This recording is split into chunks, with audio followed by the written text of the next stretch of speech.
Geningan kieu bahasa sepuh mah.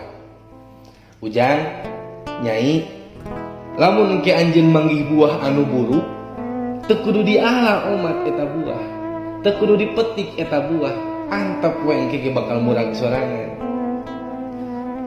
Tah dina kahirupan oge kitu.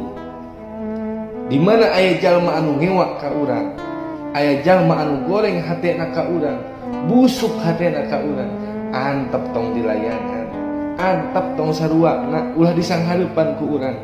Isuk ningge ge bakal capein sorangan, bakal jatuh dengan sendirinya.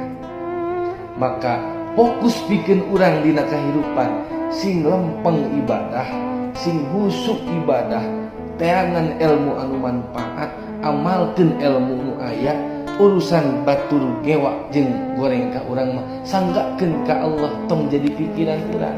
Jong tah urang ka jalan di kahirupan.